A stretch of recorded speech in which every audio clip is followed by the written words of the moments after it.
finishes off in style. A magnificent strike into the crowd. வணக்கம் நண்பர்களே, welcome to my channel cocktail furious. இப்போ நம்ம பார்க்க போற வீடியோ எதை பத்தினா, பிசிசிஐ இப்போ ஒரு புது ரூல் எடுத்துட்டு வந்திருக்காங்க. ஒரு ஸ்ட்ரிக்டான ரூல் அப்படின்னு சொல்லலாம். எல்லா பிளேயர்ஸ்க்குமே ஒரு நோட்டீஸ் கொடுத்துருக்காங்க. இந்த சென்ஸ் எல்லா இந்தியன் பிளேயர்ஸ்க்குமே ஒரு நோட்டீஸ் கொடுத்துருக்காங்க. என்னன்னா, ரஞ்சி டிராஃபி மேட்சஸ் கம்பல்சரியா விளையாடி ஆகணும். இன்கேஸ் நீங்க வந்து இன்டர்நேஷனல் மேட்சஸ் விளையாடினா, இல்ல இன்ஜுரியில இருக்கீங்கன்னா, இல்ல என்சிஏல ரீஹபிலேஷன் எடுத்துட்டு இருக்கீங்கன்னா, தட்ஸ் அண்டர்ஸ்டாண்டபிள். பட் ஃபிட்டா இருக்கீங்க, இன்டர்நேஷனல் மேட்சும் விளையாட மாட்டீங்க, எங்கேயும் என்சிஏலையும் இருக்க மாட்டீங்க, ஆனா சும்மா போய் வெளியில எங்கேயாவது பிராக்டிஸ் பண்றதோ இல்ல கிரிக்கெட்டே விளையாடாம சும்மா சுத்திட்டு இருக்கிறதோ வந்து பாத்தீங்கன்னா அலோட் கிடையாது. Especially contracted players. புரியுதா உங்களுக்கு? ஸோ இவங்கெல்லாம் கம்பல்சரியா ரஞ்சி விளையாடணும்னு சொல்லிட்டு இம்மிடியட்டா ஒரு நோட்டீஸ் கிரியேட் பண்ணிட்டாங்க. அண்ட் இது வந்து பயங்கர வைரலா போயிட்டு இருக்கு. அண்ட் நிறைய பேரோட கொஸ்டின் என்னன்னு பாத்தீங்கன்னா, லைக் என்னோட கொஸ்டினும் அதான். லைக் இஷான் கிஷன் இப்போ வந்து பாத்தீங்கன்னா லைக் ரொம்பவே ஓப்பனா கம்ஸ்டார். இந்த சென்ஸ் இரஸ்பெக்டிவ் ஆஃப் ராகுல் டிராவிட் வந்து பாத்தீங்கன்னா லைக் அவர் வந்து ஒன்றும் பெருசா சொல்லல. அவருக்கு வந்து ஒரு பிரேக் தேவைப்பட்டுச்சு, போனாரு, எல்லாமே fine. But at the same time கொஞ்சம் கிரிக்கெட் விளையாடிட்டு வரட்டும், இல்ல அது ரஞ்சி டிராஃபி விளையாட்டு வந்தா பெட்டரா இருக்கும்ன்ற மாதிரி தான் இன்டைரக்டா ராகுல் டிராவிட் சொன்னது. பட் அவர் சொல்லியும் வந்து பாத்தீங்கன்னா கிட்டத்தட்ட ஜார்க்கண்ட் 5 மேட்ச் விளையாடிட்டாங்க. பட் ஒரு மேட்சுமே வந்து பாத்தீங்கன்னா இஷான் கிஷன் போய் விளையாடல. அதுக்கு பதில் என்ன பண்ணாருன்னா, பரோடால போய் ஹர்திக் பாண்டியா, குருணால் பாண்டியா அவரோட போய் பிராக்டிஸ் பண்ணிட்டு இருக்காரு இந்த ஐபிஎல்காக. ஸோ இன்னொரு வேர்டு விட்டுருக்காங்க பிசிசிஐ சோர்ஸ்ல இருந்து. லைக் ஐபிஎல் மோட்ல நிறைய பிளேயர்ஸ் இருக்காங்க இப்போ. அதாவது ஐபிஎல் ஸ்டார்ட் பண்றதுக்கு 2 மாசம் முன்னாடி ஐபிஎல் மோடு போயிடுறாங்க. ஸோ இது கிளியராகவே வந்து பாத்தீங்கன்னா லைக் இஷான் கிஷன், குருணால் பாண்டியா, தீபக் சஹார் இவங்களெல்லாம் இன்டைரக்டா சொல்ற மாதிரி தான் இருக்கு. ஏன்னா அவங்க எல்லாருமே பிசிசிஐ கான்ட்ராக்டட் பிளேயர்ஸ். இப்போ எல்லாருமே வந்து பாத்தீங்கன்னா தனியா தான் பிராக்டிஸ் பண்ணிட்டு இருக்காங்க. பட் வந்து ரஞ்சி டிராஃபி விளையாட மாட்டேங்கிறாங்க. ஸோ இதுதான் ஒரு மிகப்பெரிய கன்சர்ன். எனக்கும் சரி, என்ன மாதிரி நிறைய பேருக்கும் சரி, ரஞ்சி டிராஃபிக்கு முக்கியத்துவம் கொடுக்கணும்னு சொல்லி நம்ம போராடிட்டு இருக்கோம். கரெக்டா? ஸோ அந்த வகையில பிசிசிஐ எடுத்துட்டு வந்த இந்த ரூல் வந்து பாத்தீங்கன்னா பாராட்ட வேண்டிய ஒரு விஷயம். ஏன்னா அட்லீஸ்ட் இனிமேட்டாவது அட்லீஸ்ட் ரஞ்சி டிராஃபிக்கு வந்து முக்கியத்துவம் கொடுப்பாங்கன்னு நினைக்கிறேன் பிளேயர்ஸ். இது எல்லாருக்குமே எலிஜிபிள் அப்படின்னு சொல்லிட்டாங்க. ஸோ அந்த மூமெண்ட் அந்தந்த டைம் வரும்போது எக்ஸ்பீரியன்ஸ் பிளேயர்ஸா கூட இருக்கட்டும், அவங்க வந்து பாத்தீங்கன்னா கான்ட்ராக்டட் பிளேயர்ஸா இருந்தாங்கன்னா, இன்டர்நேஷனல் மேட்ச்லயோ இல்லை இன்ஜுரியோ இல்லாம நல்லா இருந்தாங்கன்னா, அவனை சும்மாலாம் நீ இருக்கக்கூடாது, இல்லை சும்மாலாம் ப்ராக்டிஸ் பண்ணக்கூடாது, வந்து ஒழுங்கா ரஞ்சி டிராஃபி உன்னோட ஸ்டேட் டீமுக்கு வந்து விளையாடு கம்பல்சரியா அப்படின்ற மாதிரி தான் கிளியரா சொல்லிட்டாங்க. ஸோ செமரூல் எனக்கு பர்சனலா ரொம்ப பிடிச்சிருந்ததுங்க. ஏன்னா எதுக்காக ரஞ்சி டிராஃபி டோர்னமெண்ட் நடத்துறாங்க?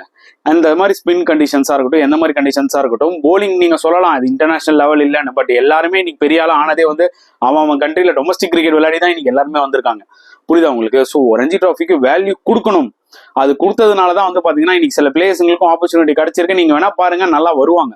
நீங்க வந்து T20 பிளேயர்ஸ்க்கு டெஸ்ட் மேட்சஸ்ல ஆப்பர்ச்சுனிட்டி கொடுத்து நிறைய 10 மேட்ச் 9 மேட்ச் நீங்க அடிக்கலனாலும் பரவாயில்லடா, உன் மேல நம்பிக்கை வச்சு இருக்கிறீங்களா? அதுவே இப்போ ரஞ்சில பெர்ஃபார்ம் பண்ண பிளேயர்ஸ்க்கு ஒரு 4 மேட்ச்ல ஒரு 3 மேட்ச் கொடுத்து பாருங்க, அவங்களோட வேல்யூவை காமிப்பாங்க. ஸோ அதை தான் நான் சொல்ல வருது.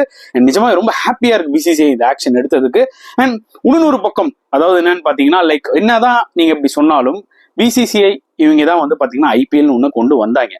அண்ட் நிறைய மணி பொருளுது பிளேயர்ஸ்க்குலாம் வந்து பாத்தீங்கன்னா லைக் நான் 10 வருஷம் கஷ்டப்பட்டு செத்து சுண்ணாம்பாய் கிரிக்கெட் விளையாடி சம்பாதிக்கிறத நான் ஜஸ்ட் ஒரே வருஷம் ஒரே ஒரு லீக்ல தட்டி தூக்கிடுவேண்டா அப்படின்ற மாதிரி இப்போ ஒரு சிச்சுவேஷன் ஆனதுனால, லைக் நம்ம வந்து ஒரு 100 பேர் இருக்காங்கன்னா 100 பேருக்குமே வந்து இந்தியா விளையாடணுன்ற பேஷனோட இருக்காங்கடா அப்படின்னு நம்ம சொல்ல முடியாதுல்ல.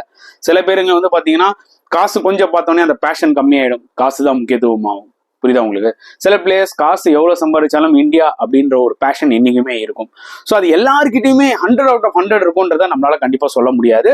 கண்டிப்பா ஒரு சில பிளேயர்ஸ் வந்து பாத்தீங்கன்னா லைக் என்னதான் அவங்களுக்கு ஆப்பர்ச்சுனிட்டி கிடைக்கல அப்படின்னு நினைச்சிட்டாங்கன்னா, நான் ஐபிஎல் விளையாடிக்கிறேன்னா அப்படின்னு போயிடுறாங்க. ஸோ அதுலயே பாத்தீங்கன்னா நம்ம சில டிஃபரன்ஸ் தெரிஞ்சுக்கலாம். ஆப்பர்ச்சுனிட்டி கிடையாது, நீ என்னதான் இருந்தாலும் உன் கண்ட்ரிக்கு நீ விளையாடுற, நீ 11ல இல்லைனாலும் பரவாயில்ல, நீ என்னன்னாலும் பரவாயில்ல, ஸ்குவாட்ல நீ இருக்கியா, அதுவே நீ பண்ண பெரிய விஷயம். ஒரு இந்தியா ஸ்குவாட்ல உன் கண்ட்ரிக்காக உன் நாட்டுக்காக விளையாடும் போது நீ ஸ்குவாட்ல இருக்கியா, அதுவே பெரிய விஷயம். உனக்கு ஆப்பர்ச்சுனிட்டி கிடைக்கும் போது நீ உன்னோட பெர்ஃபார்மன்ஸ், உன்னோட இதை எல்லா தகுதி எல்லாத்தையுமே நீ அப்ப காமி. புரியுதா உங்களுக்கு? அதை விட்டுட்டு நீங்க வந்து கிரிக்கெட்ல ஈகோவோ இல்ல வந்து நான் வந்து சின்ன வயசுலயே வந்து பெரிய ஆளு அப்படின்னு நினைச்சிட்டீங்கன்னா ரொம்ப கஷ்டம். இன்னைக்கு சில பிளேயர்ஸ் எல்லாம் நிறைய பேர் அப்படிதான் பண்ணிட்டு இருக்காங்க. ரொம்பவே கஷ்டமா இருக்கு பாக்கிறதுக்கு. அதுக்கு ஒரு மிகப்பெரிய எக்ஸாம்பிள் இஷான் கிஷன்.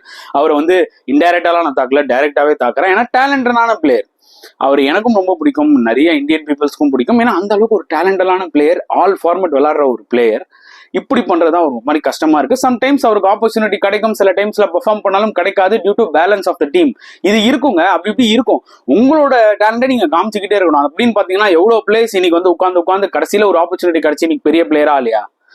அதுதாங்க நம்ம இந்தியன் டீம்ல வந்து பண்ணி இந்த சென்ஸ் நம்ம இந்தியாவில் ஒரு பெரிய பிரச்சனையே ஐபிஎல்னு ஒன்று இருக்கிறதுனால என்ன பண்ணிடுறாங்கன்னா, சரி ஓகேடா விட்றா நம்ம ஐபிஎல் ஆடி சம்பாரிச்சிக்கலாம், அது போதும்டா ஃப்ரான்ச்சைசி கிரிக்கெட் இருக்கு, அங்கே ஃபேன்ஸ் இருக்காங்க, அதை அடி நம்ம வந்து பணம் சம்பாரிச்சுட்டு போயிடலாம் அப்படின்ற மாதிரி திங்க் பண்றாங்க. அது ரொம்பவே நெகட்டிவான ஒரு விஷயம். ஸோ பிசிசிஐ தான் அதையும் கொண்டு வந்தது. இன்னைக்கு இதே பிசிசிஐ தான் வந்து பாத்தீங்கன்னா ரஞ்சி டிராஃபி விளாடணும்னு சொல்லி ஒரு செக் வைக்குது. ஸோ எண்ட் ஆஃப் த டே நல்ல விஷயம் தான், ஐபிஎல்லும் இருக்கணும், அட் சேம் டைம் ரஞ்சி டிராஃபிக்கும் முக்கியத்துவம் கொடுக்கணும்ன்றதான் என்னோட ஒரு பாயிண்ட் ஆஃப் வியூ. அதுதான் பிசிசிஐயும் இப்போ வந்து சூப்பரா ஒரு விஷயத்தை கொண்டு வந்திருக்காங்க. வெயிட் பண்ணி பார்க்கலாம் இப்போ எந்தெந்த பிளேயர்ஸ் எல்லாம் டர்ன் அப் ஆறாங்க ரஞ்சி டிராஃபிக்கு, எந்தெந்த பிளேயர்ஸ் எல்லாம் டர்ன் அப் ஆக மாட்டேங்கிறாங்கன்னு இதுல கிளியர் கட்டா தெரிஞ்சிடும். இப்போ ரஞ்சி டிராஃபி இந்த ரூல் கொண்டு வந்திருக்காங்க பாத்தீங்களா பிசிசிஐ, இதுல கிளியர் கட்டா தெரிஞ்சிடும் நீ வந்து இந்தியாவுக்கு விளையாட போறியா இல்ல ஐபிஎலுக்கு தான் விளையாட போறியா, உன் மைண்ட் செட் என்னன்றது கிளியரா தெரிஞ்சிடும். பொறுத்து வந்து பார்க்கலாம்.